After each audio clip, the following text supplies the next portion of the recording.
Hello জনগণ, welcome to বাটফিক্স channel's new show সিনেমাল। আজকে আমরা যেই সিনেমাটি নিয়ে আলোচনা করব তার নাম বিষাক্ত নাগিন, যেটি পরিচালনা করেছেন ভিন্স ম্যাকম্যান।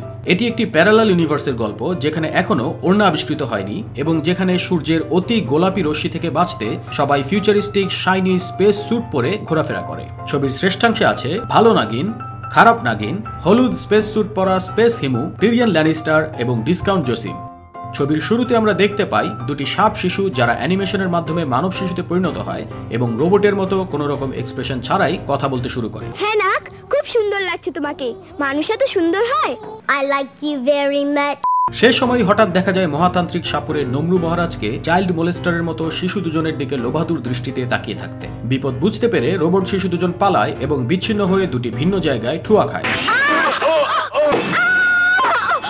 এবং একে অপরকে খোঁজার চেষ্টা না করেই অচেনা দুই পরিবারের সাথে বসবাস শুরু করে দেয়। কে তুমি ভাই? এমন রাজার ছেলের মতো চেহারা, কে তুমি? আমার নাম জন সি। এমন রাজার ছেলের মতো চেহারা, কে তুমি?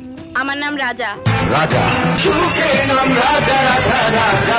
নায়িকা বড় হয়ে বন জঙ্গলে সখী নিয়ে হালকা ব্যায়াম করার সময় হঠাৎ পাশের এলাকার ইফ টিজার ক্লাবের ইউনিফর্ম পরা সদস্যরা ছুটে আসে এবং নায়িকার সাথে মেটাফরিক র‍্যাপ ব্যাটেলে মশগুল হয়। এই জঙ্গলে নতুন ফুলের বাগান বসে, এই খবর পেয়ে সে কত দূর থেকে এলাম। মধু না দিয়ে চলে যাবে? এই মধু তোর জন্য বিষ হয়ে যাবে। আগে তো শুল ঢুকিয়ে দেখি, মধু না বিষ।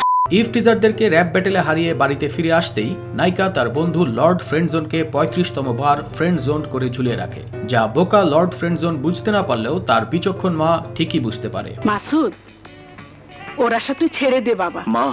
এদিকে ভিলেন খারাপ নাগের মাথায় বায়োমেট্রিক রেজিস্ট্রেশন করা সাপ আকৃতির ওয়াইফাই রাউটার পরে নায়করূপী নাগের গোসলের দৃশ্য দেখে পুকুরের পাড়ে দাঁড়িয়ে কিছুক্ষণ ফিল নেয় এবং ফিল কন্ট্রোল করতে না পেরে অজ্ঞাতনামা এক যুবককে ধরে ভ্যাম্পায়ারের মতো রক্ত খায়। এরপর নাগ ও নাগিন তাদের পুরনো স্কুল ফ্রেন্ড মিলনকে বড্ড মিস করতে থাকে। সারা পৃথিবীতে সাপ সাপিনীরা মিলনে রত হয়েছে। সমস্ত সাপিনী তাদের সাপদের সাথে মিলনে রত হয়েছে। নাগের সাথে আমার মিলন ঘটে গেলে মিলনের জন্য অঙ্গে অঙ্গে এই জ্বালা। কবে মিলন হবে আমাদের? তুমি এলে মিলনের উৎসব করতে পারি। তোমার মিলনের ডাক শুনে ছুটে এসেছি।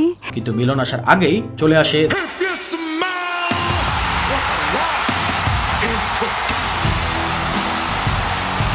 অতঃপর তারা মাঝরাতে জঙ্গলে গিয়ে লাইভ অ্যানিমেল কিংডম দেখে বিনোদন লাভ করে এবং হাসতে হাসতে বাড়ি ফিরে যায়।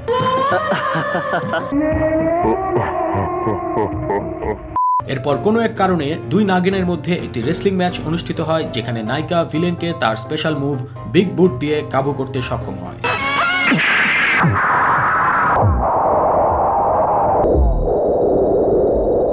বাচ্চা হবে না, বাচ্চা হবে না, বাচ্চা হবে না।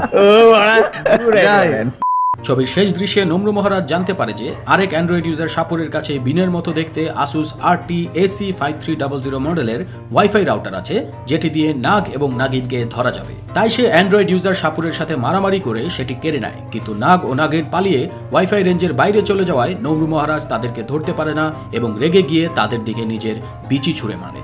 প্রতি উত্তরে নাগ নাগিনীও সাপের রূপ নিয়ে বিচিটির দিকে ছুঁড়ে মারে তাদের সুপার পাওয়ার।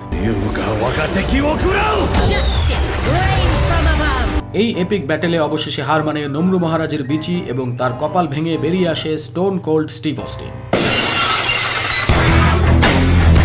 নমরু মহারাজের বিচি ধ্বংস করেও নাগ নাগিন ক্ষান্ত হয় না, তাই তারা স্পেস স্যুট পরে কিছুক্ষণ পরেই নমরু মহারাজের উত্তরার বাসায় গিয়ে ওঠে। তাদের স্পেস স্যুটের কটকটা রং দেখে নমরু মহারাজের গা ঘিনঘিন করে ওঠে এবং সে 1 গ্যালন ফিল্টার পানি দিয়ে একটু গোসল করে নেয়, কিন্তু গ্যালনের ভিতর পানির বদলে ছিল অ্যাভাটারদের বগলের ঘাম, তাই সে নিজেও অ্যাভাটারে পরিণত হয় এবং মৃত্যুবরণ করে। বাংলা সিনেমার ইতিহাসে বিষাক্ত নাগিন একটি অতি গুরুত্বপূর্ণ সিনেমা। বিশেষ করে চলচ্চিত্রকে যারা একটি শিল্প হিসেবে স্টাডি করতে চান তাদের জন্য এই ছবিটিতে আছে শিক্ষণীয় অনেক কিছু। নায়ক স্পেস হিমু এবং সাইড নায়ক লর্ড ফ্রেন্ডজোন উভয়ের সেক্সুয়াল ডিপ্রাইভেশন প্রকাশ করতে তাদেরকে লোহার শিকের পেছনে বন্দী দেখানো হয়েছে, যা বাংলা সিনেমার ইতিহাসে ভিজুয়াল মেটাফোরের একটি উজ্জ্বল উদাহরণ। এছাড়াও ছবির ডায়লগে রয়েছে উচ্চমাত্রার সিম্বলিজমের ব্যবহার। সে রাতে যখন আমার বিষের থলি পূর্ণ হয়ে যাবে, আমি বিষ ঢেলে দেব। 1 নম্বর সর্দার মরেছে সাপের কামড়ে, 2 নম্বর সর্দারও মরেছে সাপের কামড়ে। নমরু মহারাজের আদি বসবাস ঘানায়, তাই তার ঘরের বাসে ঘানার পতাকার রং উল্টো করে লাগানো, যা থেকে প্রমাণিত হয় যে হি ইজ ফ্রম ঘানা। এছাড়াও এই সিনেমার চরিত্ররা ঘন ঘন একা একা কথা বলে গল্পের গুরুত্বপূর্ণ প্লট পয়েন্ট এবং ক্যারেক্টারের ফিউচার প্ল্যান ইত্যাদি দর্শককে জানায়, যাকে বলা হয় ব্রেকিং দ্য ফোর্থ ওয়াল। ওকে দেখে আমার এমন লাগছে কেন? ও তো জানে না আমি কে। তোমার সুন্দর শরীরের সঙ্গে আমাকে মিশিয়ে নাও। মানুষের মন বোঝা বড়ই দুষ্কর। আমগো ঠিকানা মগবাজার কাজ অফিস। এই ট্রিটমেন্টটি নিঃসন্দেহে এই ছবি থেকে নির্লজ্জভাবে কপি করেছে বিখ্যাত হলিউডি ছবি Deadpool. Fourth wall break inside a fourth wall break. That's like 16 walls. সামনের এপিসোডগুলো মিস করতে না চাইলে আজই সাবস্ক্রাইব করুন বাটফিক্স চ্যানেলে এবং সাথে থাকুন।